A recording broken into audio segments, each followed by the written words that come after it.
First thing is EPS calculate करने की जरूरत पड़ती क्यों? लेट्स से एक कंपनी है ए जिसकी नेट इनकम है 2 मिलियन, दूसरी कंपनी है बी जिसकी नेट इनकम है 1 मिलियन। ऊपर देखने में पता चल रहा है ए की इनकम ज्यादा है, लेकिन ए में लेट्स से 10 शेयर होल्डर्स हैं इक्विवेलेंट, तो पर हेड 200K या 200,000 इनकम होगी। 1 मिलियन जहां पे हो रहा है प्रॉफिट, वहां पे है सिर्फ 4 share holders, equal share holders, तो वहां पे पर हेड 250,000 इनकम होगी। This is the importance of EPS. Even तो नेट इनकम इसका ग्रेटर है, लेकिन पर शेयर अगर आप देखो तो इसकी इनकम ज्यादा है।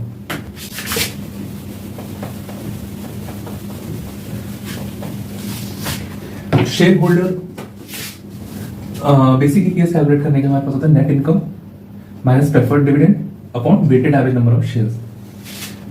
प्रेफर्ड डिविडेंड हम इसलिए सब्ट्रैक्ट करते हैं क्योंकि बेसिक ईपीएस सिर्फ कॉमन शेयर होल्डर्स के लिए कैलकुलेट करते हैं हम लोग।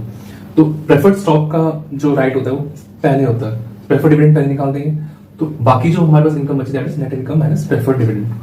अब weighted average number of shares क्या होता है? लेट्स से कंपनी ने शेयर्स 100 शेयर्स इशू करे हुए फर्स्ट 3 मंथ्स में, उसके बाद फॉर नेक्स्ट 6 मंथ उसने 100 और इशू कर दिया, तो टोटल हो गया 200 into 6। फिर उसने 100 वापस रीपरचेज कर लिए, बचे 100, तो रिमेनिंग 3 मंथ्स के लिए 300 शेयर आउटस्टैंडिंग है। तो टोटल कितना होगा हमारे पास?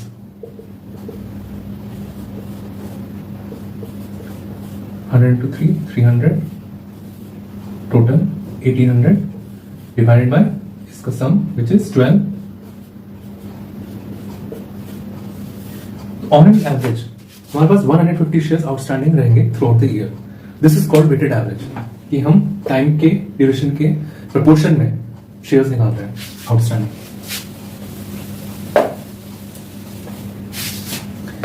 अब basic EPS is the real EPS. Diluted EPS एक इमेजिनरी सिचुएशन होती है जहां पे हम वर्स्ट केस सिनेरियो इमेजिन करें कि बुरे से बुरे वक्त में अगर कंपनी के पास पैसा नहीं है देने के लिए, तो फिर वो पैसे के बदले में शेयर इशू करने शुरू कर देती है। तो अगर किसी कंपनी ने कन्वर्टेबल सिक्योरिटीज इशू करी हुई है, कन्वर्टेबल सिक्योरिटीज क्या होती है? जैसे convertible preferred stock options, warrant, convertible debt, convertible bonds. अगर कंपनी इनको रीपे नहीं कर पा रही है, तो बजाय पेमेंट करने के वो शेयर इशू कर देती है। उस केस को इमेजिन करने के लिए हम लोग डायलूटेड ईपीएस कैलकुलेट करते हैं। वर्स्ट केस सिनेरियो में अगर पैसा नहीं है और हमने शेयर इशू कर दिए, तो मिनिमम से मिनिमम उस केस में कितना अर्निंग पर शेयर चाहिए। तो उसमें 3 ऑप्शन होते हैं ब्रॉडली। पहले हम कैलकुलेट करेंगे प्रेफर्ड स्टॉक के केस में diluted EPS, net income as it is आ जाएगा,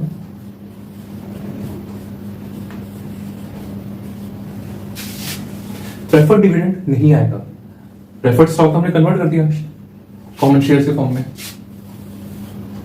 weighted average number of shares, weighted average number of shares plus अब जो प्रेफर्ड स्टॉक हमने कन्वर्ट किया कॉमन शेयर्स में, वो जो नए शेयर्स जो हमने इशू किए हैं वो न्यू शेयर्स। ये आ गया आपका diluted EPS in case of preferred stock, अगर प्रेफर्ड स्टॉक इशू है। सेकेंड हम कुछ करते हैं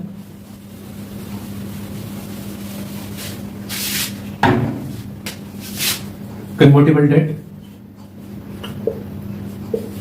या कन्वर्टेबल बॉन्ड के केस में। इससे भी net income as it is आएगा सबसे पहले। नाउ नेट इनकम जो हम कैलकुलेशन करते हैं, उस नेट इनकम कैलकुलेशन में ऑलरेडी हम इंटरेस्ट एक्सपेंस माइनस कर लेते हैं, लेकिन अगर डेट ही नहीं रहा तो वापस ऐड बैक करेंगे हम इंटरेस्ट एक्सपेंस को।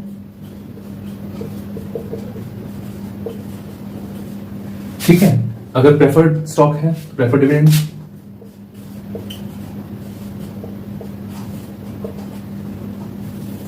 Upon wetted average number of shares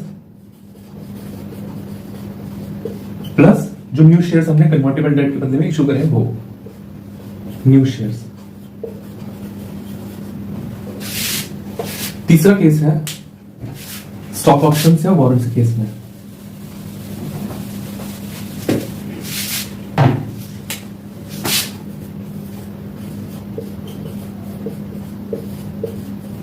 stock options,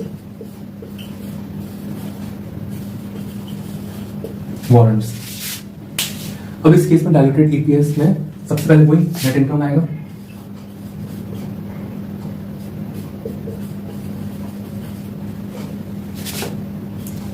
minus preferred dividend,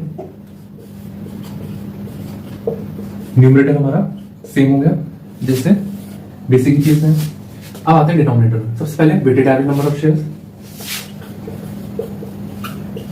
plus. अब स्टॉक ऑप्शन के केस में क्या होता है, कंपनी ने कमिट कर दिया है अपने एम्प्लॉयज को कि हम आपको लेट्स से 100 शेयर्स देंगे, 30 नहीं, लेट्स से 10 रुपीज में, जब भी आप एक्सरसाइज करना चाहो। लेकिन अब वो आगे स्टॉक इंक्रीज होके, स्टॉक प्राइस इंक्रीज होके पहुंच गया 20 में। तो जब वो ऑप्शन एक्सरसाइज होगा तो कंपनी के पास आधे पैसे ही मिलेंगे उनको, और वो आधे शेयर्स ही परचेज कर पाएंगे। तो बाकी के 50 शेयर जो है वो कंपनी को और इशू करने पड़ेंगे अपनी तरफ से। तो वो जो डिफरेंस है वो यहां पे कैलकुलेट होता है। New shares that will be issued at option exercise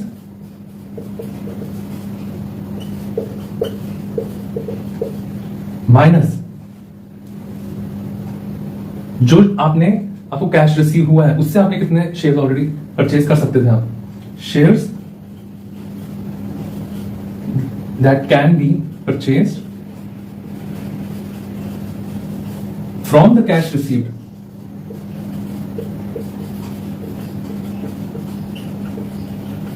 eight option exercise.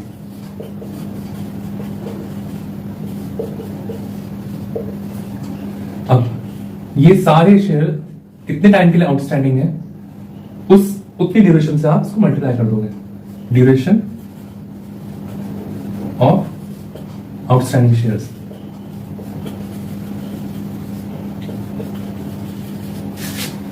ये होता है हमारे कैलकुलेशन ऑफ स्टॉक ऑप्शंस और वारंट्स के केस में। नाउ एक स्टैंडर्ड हम फॉलो करते हैं इनकी कैलकुलेशन, बेसिक ईपीएस और डायल्यूटेड ईपीएस कैलकुलेशन में, which is basic EPS will always be greater than diluted EPS. ये आईएफआरएस के अंदर काफी हर जगह ये स्टैंडर्ड हम फॉलो करते हैं। अगर ऐसी कोई सिक्योरिटी है जिसकी कैलकुलेशन की वजह से डायल्यूटेड ईपीएस बड़ा हो रहा है बेसिक ईपीएस से, हम उसको कंसिडर नहीं करेंगे। ऐसे सिक्योरिटी को कहते हैं एंटी डायल्यूटेड सिक्योरिटीज। सो ये हमारा topic basic EPS versus diluted EPS. Thanks a lot for watching.